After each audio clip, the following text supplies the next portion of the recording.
Hi, mentors. My name is Corey Clark, and I'm a manager of internships here at the College for Social Innovation. And I'm here to talk about how to help your fellow build their communication skills.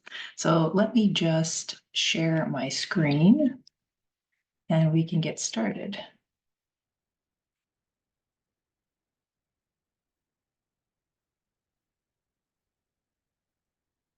So as we all know, communication skills are extremely important for all working professionals. And I know that we have all had experiences where we've benefited from positive communication and suffered as a result of poor communication. And a natural part of your mentorship work is going to be helping your fellow to strengthen and practice their communication skills so that they can write clear and concise emails, express their ideas in team meetings, and offer constructive feedback. Now I'm going to start with some general strategies for building communication skills. And I would recommend using a strengths-based approach, meaning highlight their positive skills and positive traits, the ones that they already have, and then use those skills to continue their growth. You can talk about your preferred communication styles and ask for theirs as well.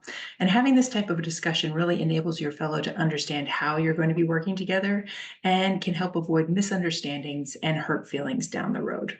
We do have a mentor working styles worksheet on our mentor resources webpage that you can use to motivate your discussion. You can ask your fellow what communication skills they'd like to improve. We had a fellow who specifically wanted to work on his presentation skills, and so his mentor gave him opportunities to present his work at team meetings. And then at the end of the semester, he also gave a very moving speech at the program graduation. Make sure your feedback that you give them is clear, direct, and actionable. And as an example, you could say something like, last night you emailed me to tell me you'd be missing work this morning because of a doctor's appointment, but going forward, I would really appreciate you sending me an email at least 24 hours in advance if you need to miss work. For written communications, you can provide a template or previous examples for a reference.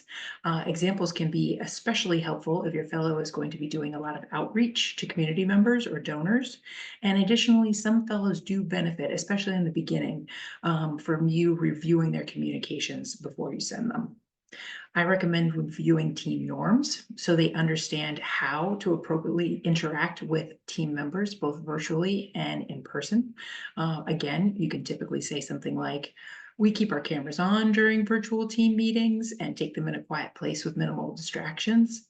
And if you want more details and more ideas about how to share team norms, we have a document called Expectations for Working Remotely that covers a lot of topics in this area.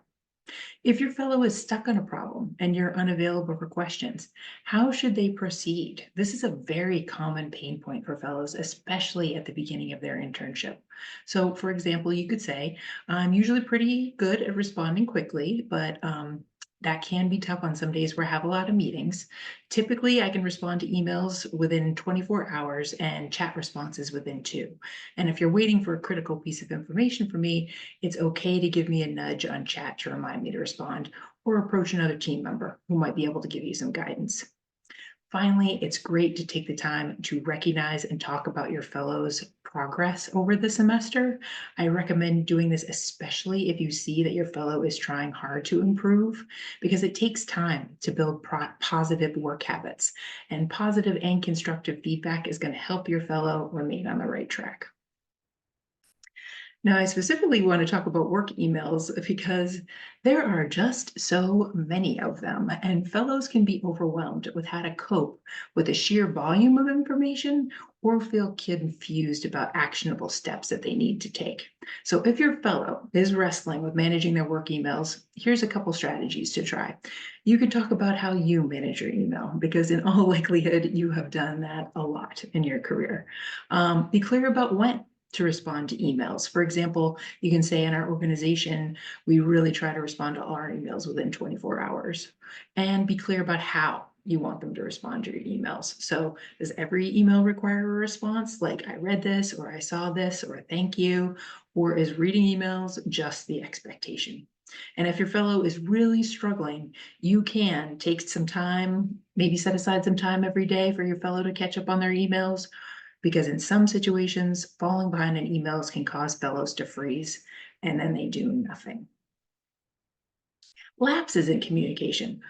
Many of these are completely unintentional, and honestly, most often fellows forget to communicate their whereabouts or schedule when working remotely. That's the most common issue, but it's still a good idea to address this type of mistake early so that your fellow understands your expectations before these gaps in communication start to damage your trust in one another.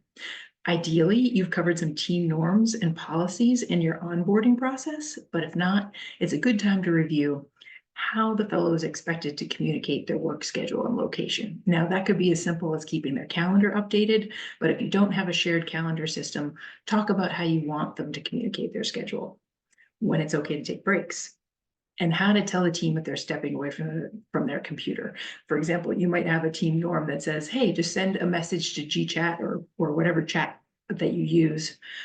Stepping away for a break. I'll be back online at 1 p.m. You also want to review how to request sick time and time off for either vacation or doctor's appointments. And when you need to be notified about a change in their schedule. For example, as I mentioned before, maybe you want to be notified by email 24 hours in advance of a schedule change.